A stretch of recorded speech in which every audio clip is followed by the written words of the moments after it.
Assalamualaikum warahmatullahi wabarakatuh. Selamat pagi teman-teman. Lagi ya di titik balik produk perubahan. Sebelum kita awali kelas kita malam ini, kita berdoa terlebih dahulu sebagai syukuran atas nikmat, rahmat dan kepahaman dalam hidup kita. Silakan. Bismillahirrahmanirrahim. Rabbi zidna ilman warzuqna fahman bi rahmatika ya arhamar rahimin. Amin. Bang Jago. Oke. Oke ya, Bismillahirrahmanirrahim. Assalamualaikum warahmatullahi wabarakatuh. Selamat malam ya. Kita lanjutin pembahasan ya. Kita kembali lagi ke dissolving ego ya. Jadi kayaknya harus khatam nih bab ini ya. Kemarin kita sudah tahu bahwa semua kehidupan itu mencerminkan kehadiran keilahian itu. Kemudian kita langsung masuk ke pendahuluannya. Murid spiritual kontemporer dibombardir oleh informasi dan aktivitas yang menyita waktu dan perhatian. Saya kira ini tentu dalam konteks mereka ya. Saya dulu waktu kalau murid kan tetap sebagai murid ya. Waktu di awal-awal tuh iya betul baca buku gitu. Tetapi ngerti bahwa namanya buku itu ya sifatnya hanya untuk learning gitu. Jadi kita tidak pernah berharap, atau saya sendiri nggak pernah berharap bahwa sebuah buku itu mampu mentransformasi warna dari jenis kesayaanku. Enggak. Itu penting ya teman-teman ya. Jadi kamu baca buku 50 gudang, buku itu tidak bisa mentransformasi warna dari jenis kesayaan. Itu kelemahannya.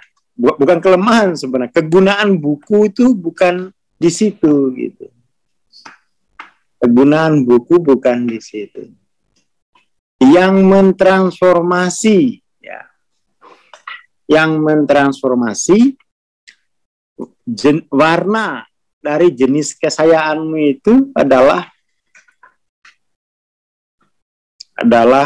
pancaran keilahian yang secara tradisional itu pancaran itu melalui apa yang kita sebut sebagai guru kita.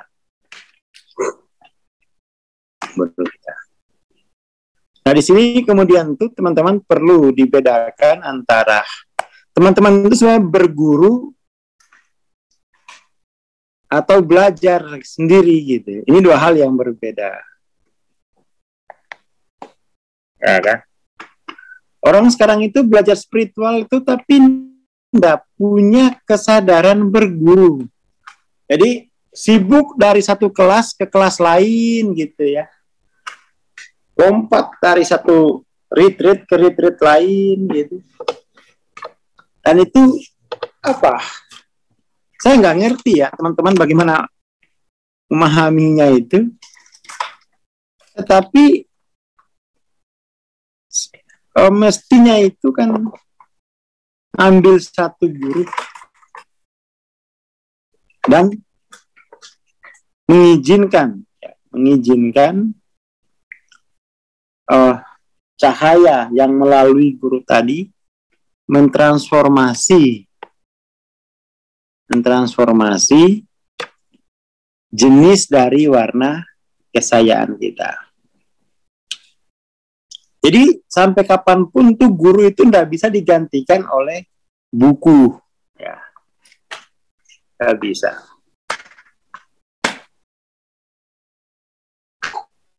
nggak bisa.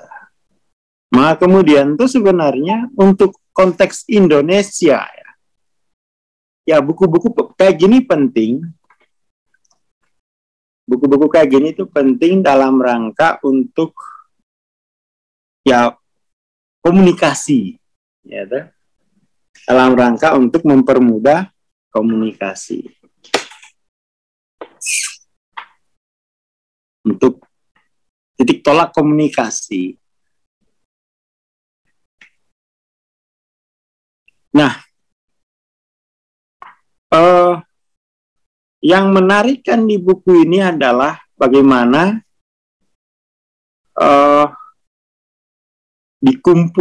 dikumpulkan tuh tulisan-tulisan Hawking yang terkait dengan ego, gitu ya.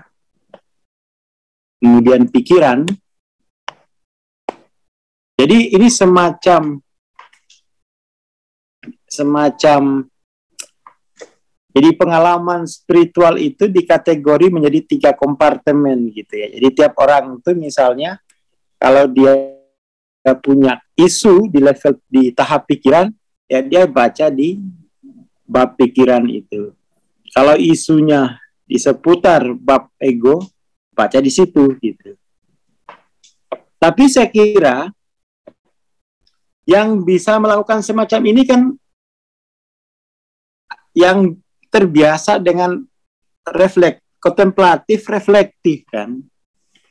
Kontemplatif reflektif. Dan itu memang harus ke sana ya arahnya. Harus ke mampu berpikir mandiri.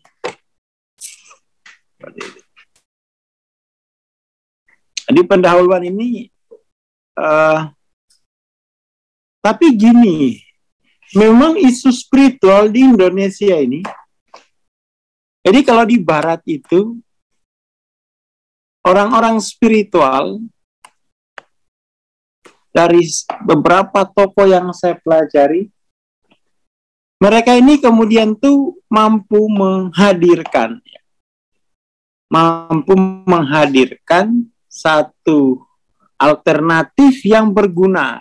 Dalam pengertian berguna itu alternatif yang lebih ilmiah, dalam pengertian itu bisa direplikasi. Jadi metode-metode spiritual itu memperkaya metode-metode klinis, ya kan? Kalau di kita ini ya urusan spiritual ini urusan setelah mati. Jadi ada semacam lompatan, lompatnya itu terlalu jauh.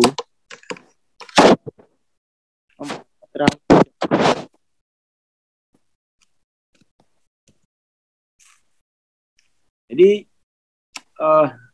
dibilangnya buku ini dirancang sebagai ya teman pendamping ringkas untuk pencari serius dan murid yang mengikuti David R. Hawking.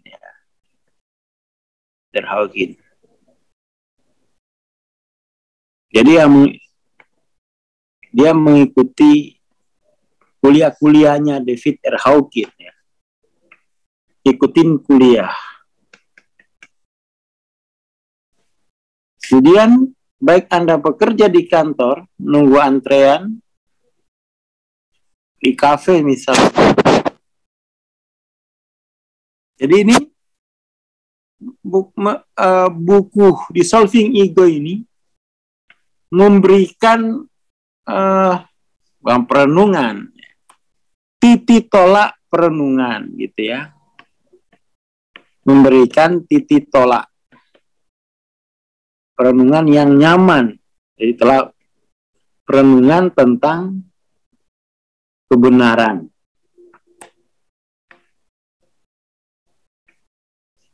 Dan ini dikumpulkan dari buku-buku Hawking yang banyak itu. Jadi bisa dibilang ini kutipan-kutipan terpilih. Diambil dari ceramah-ceramah, buku-buku yang sudah terbit maupun yang belum.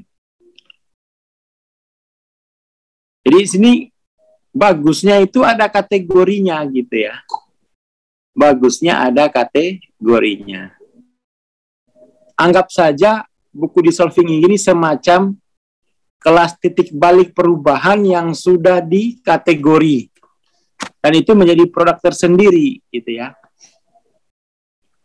Jadi katakan kuliah titik balik perubahan selama 2 tahun ini dikumpulin di kategori menjadi sebuah produk baru. Kurang lebih seperti itu.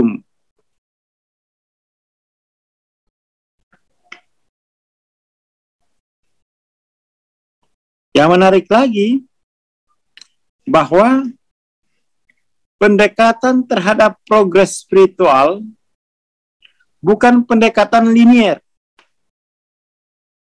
Bukan pendekatan linier. Pendekatan menuju ke suatu tempat. Ya. Bukan menuju ke satu tempat.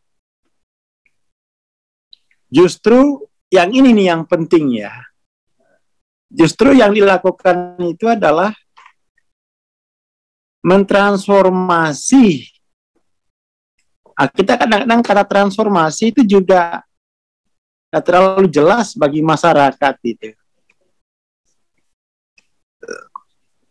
Tidak terlalu jelas maknanya ya. Karena kita terbiasa dengan istilah-istilah transformasi, change.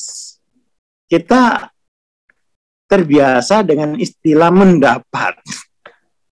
Mendapat.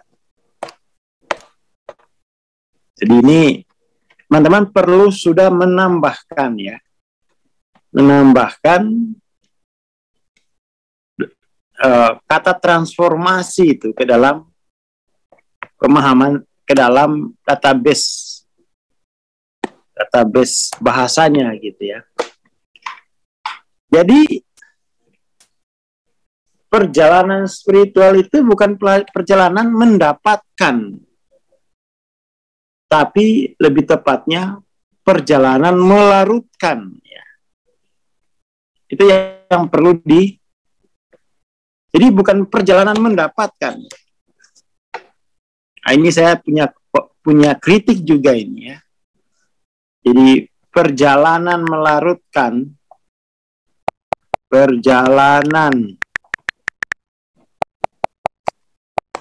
spiritual bukan perjalanan mendapatkan.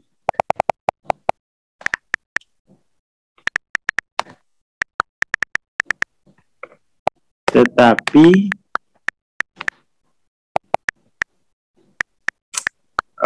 proses melarutkan.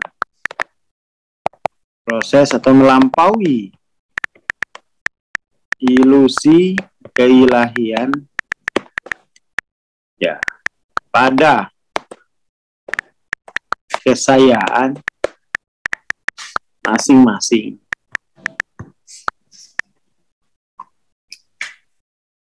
Beberapa orang cara berpikirnya masih kurang tepat.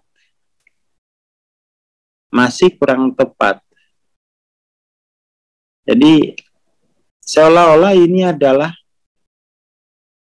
mendapatkan. Jadi bukan soal mendapatkan, tetapi ini melarutkan ilusi keilahian pada kesayaan masing-masing. Dan ini memang belajarnya ini harus benar. Proses belajarnya itu harus benar. Mulai dari niat. Saya lihat saya melihat beberapa contoh dan semoga ini tidak banyak dialami. Jadi niatnya itu kadang-kadang itu minta dituruti gitu loh. Jadi posisinya itu katakan gini. Katakan ini posisinya yang belajar. Nah, kadang-kadang itu kita mau ditarik ke sini gitu, ngikutin dia. Loh, enggak gitu. Orang berguru itu kesayaanmu yang direlatifkan, bukan kemudian tuh kesayaanmu yang harus dituruti. Itu kan berarti kesayaanmu yang mutlak. Kesayaanmu yang minta dimutlakan. Nah, ini perlu diperhatikan ya, perlu diperhatikan bahwa namanya orang belajar spiritual itu kesayaanmu yang harus direlatifkan, bukan ngikutin kesayaanmu gitu loh. Bukan mengikutin kesayaan. Kadang-kadang dilupakan itu.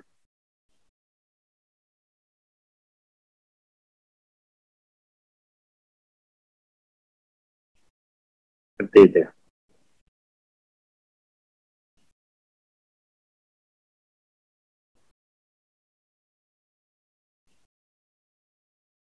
Itu poinnya.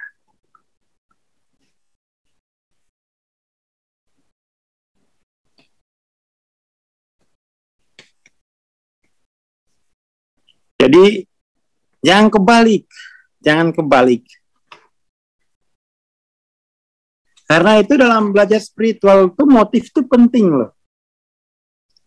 Motif itu, arahnya itu penting.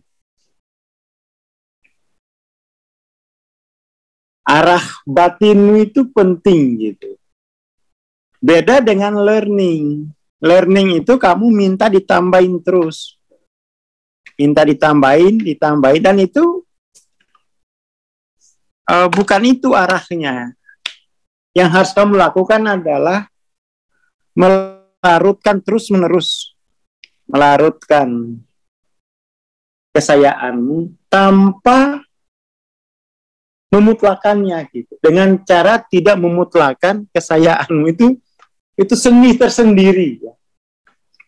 Itu seni tersendiri.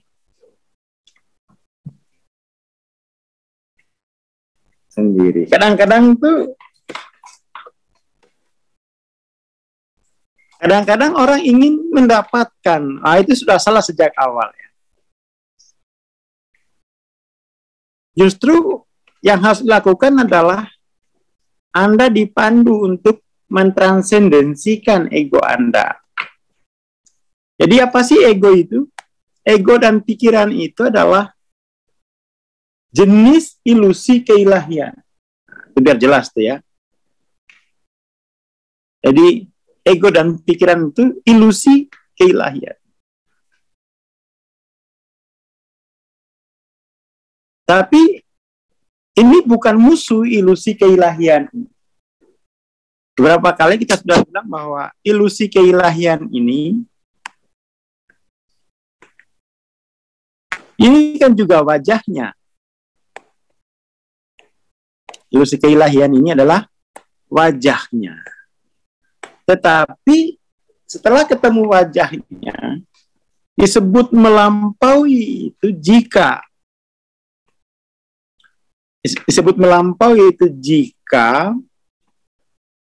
kita ketemu wajahnya.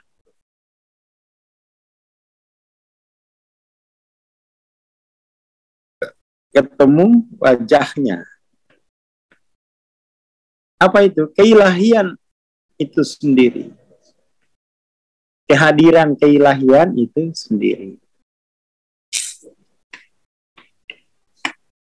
Ini makin jelas ya teman-teman ya, makin jelas bahwa ilusi keilahian itu juga wajahnya. Dan itu yang harus kita lampaui sampai ketemu wajahnya.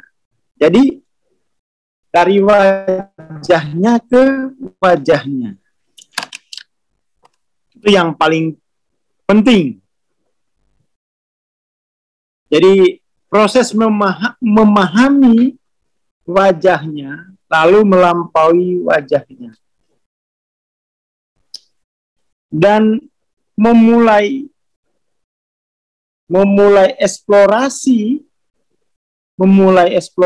ini itu dimulai dipandu oleh sikap non-dual atau dipandu oleh etika non-dual. Apa etika non-dual? Jangan menyerang apapun yang di luar. Jangan mempersoalkan apapun yang di luar.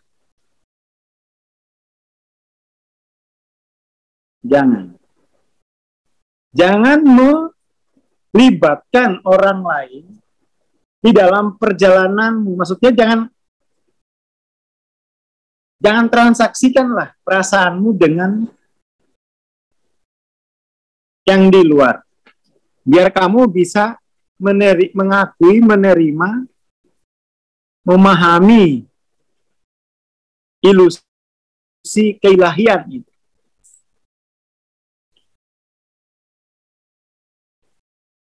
Jadi matahari selalu bersinar, Anda hanya tinggal bukan menghilangkan, Anda bisa hilangkan, melampaui awannya. Anda tinggal melampaui awannya.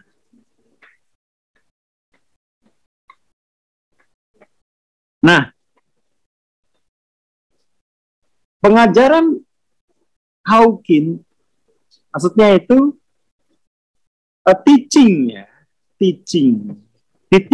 teachingnya Hawking ini, dia memperlihatkan ego itu. Dia memperlihatkan. Jadi, teachingnya Hawking ini hanya membantu biar kita mengakui, biar kita menerima atau memahami.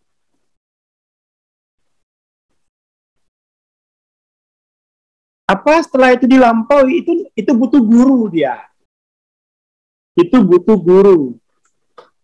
Jadi teaching itu keterbatasannya hanya sampai pada memahami ilusi keilahian. Melampauinya itu belum tentu. Karena Hawking nggak ngajarin kamu untuk melampaui itu kan.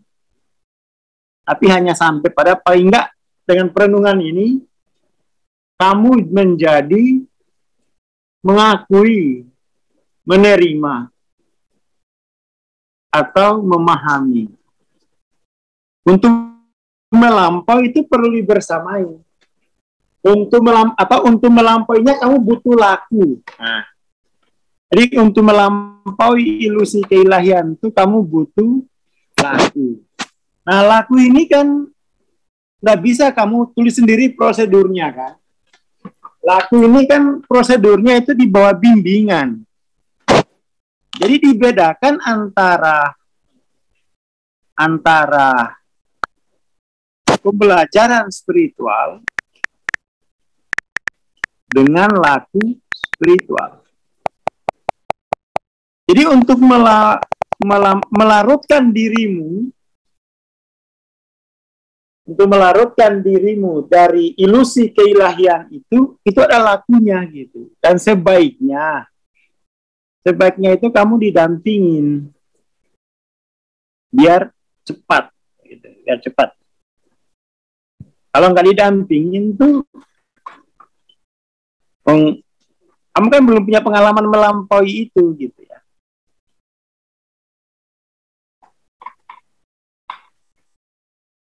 Sebagai seorang ahli dan mistikus, dia memandu kita keluar dari distorsi dan kesalahan persepsi ke dalam cahaya kesadaran. Ya ini tulisan ahli gitu kan. Di Indonesia ini untuk masyarakatnya itu lebih banyak dibersamai. Lebih banyak dibersamai. Tak kenapa harus dibersamai? Orang kita itu, kemarin saya tes, saya ngetes, saya tanya, apa maksudnya kata saya dalam bahasa sebagai orang pertama? Apa maksudnya saya, apa maksudnya sebagai orang kedua? Apa maksudnya sebagai orang ketiga? Kemarin saya ngetes gitu. Itu aja nggak bisa dipahami. Atau belum terpahami. Apa sih maksudnya orang pertama? Apa maksudnya orang kedua? Apa maksudnya orang ketiga? Apa maksudnya? Orang pertama itu maksudnya hanya satu orang itu yang aktif. Yang kamu, misalnya gini, ini A, ini B. Yang aktif itu hanya si A, yang ini hanya menerima. Yang aktif memberi itu si A ini, namanya si A ini orang pertama. Kalau orang kedua, itu berarti A dan B ini, itu sifatnya saling memberi. Ya kan? Itu yang disebut dengan orang kedua. Sementara orang ketiga, itu artinya A dan B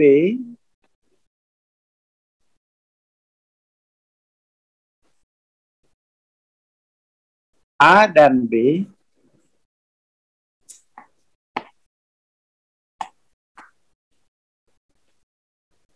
A dan B, begini gambarnya. Ya. Itu sama-sama membicarakan yang orang di luar mereka. Itu namanya kan orang di luar mereka ini, orang yang dibicarakan oleh A dan B. Itu namanya orang ketiga.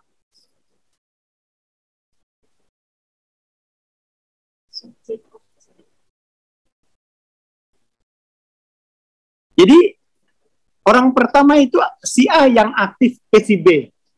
Si B-nya diam aja, diam.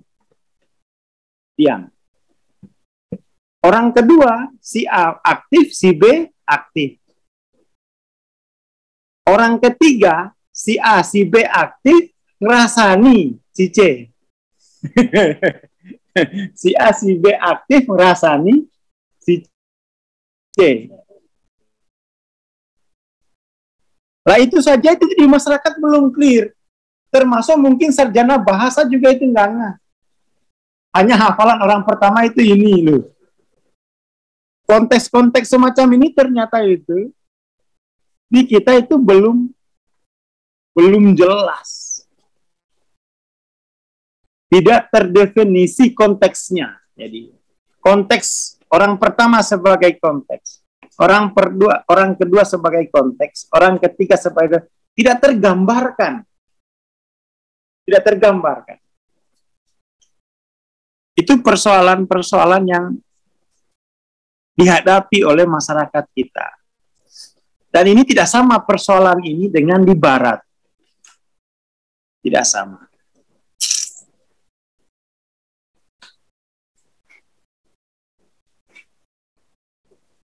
Nah ini saya kira tulisannya Scott Jeffrey ini ada yang terlipat ya. Jadi ajaran itu memandu arah, itu yang penting. Ajaran itu memandu arah. Memandu arah. Yang membuat perubahan warna jenis kesayaan itu memiliki medan energi itu bukan hanya ajaran, tapi lakunya itu. laku. Yang diterangkan Hawking itu ilusi keilahian aja, ilusi dualitas, ilusi keilahian. Dan sifat sejati subjektivitas, realitas dan kebenaran dengan presisi tak tertandingi di dalam literatur spiritual. Maksudnya apa ya? Ya emang Hawking cukup fasih sih ya. Dia fasih. Tapi itu untuk konteks masyarakat kita mungkin juga enggak ngeh. Semalam juga saya mencoba untuk menyelidiki lebih dalam. Ternyata dalam masyarakat kita, bahasa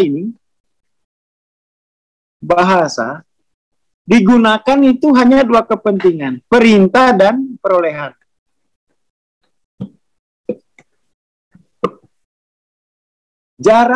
Hampir tidak pernah saya melihat, hampir saja tidak pernah melihat, orang itu menggunakan bahasa dalam ekspresi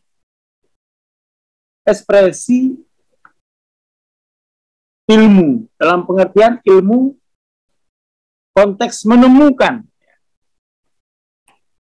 Jadi kalau dua orang bertemu, A dan B, bahasa ini digunakan AB ini untuk perintah dan perolehan. Bukan sebagai ekspresi temuan. Bertemu, maka saya menemukan. Bertemu, maka saya menemukan. Nah, bahasa itu kan untuk mengekspresikan temuan ini. Tapi kalau di masyarakat kita, coba selidiki. Setiap dua orang yang bertemu, maka saya memerintah dan atau saya memperoleh. Mak makan, mak ambilin gelas. Itu kan perintah namanya. Yang satu perintah, yang satu perolehan. Hampir tidak pernah saya menemukan, hampir, bukan tidak ada ya, hampir. Tidak menemukan bahwa bahasa itu adalah ekspresi temuan.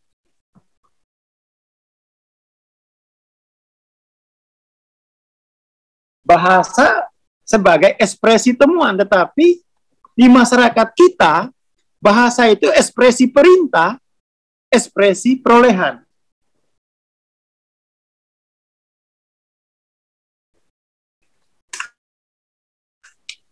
Itu yang sangat disayangkan. 2023, mari kita jadikan bahasa sebagai ekspresi temuan. Bukan ekspresi perintah. Nggak ada temuan di sana.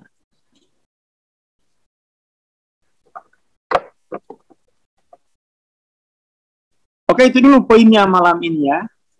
Poinnya itu dulu. Terima kasih, selamat malam. Assalamualaikum warahmatullahi wabarakatuh. Waalaikumsalam warahmatullahi wabarakatuh. Terima kasih Bang Aswar, terima kasih teman-teman. Bagi teman-teman yang ikut tapping for healing, jam 8 kita ada kelas ya. Kita bertemu besok pagi insya Allah. Assalamualaikum warahmatullahi wabarakatuh. Selamat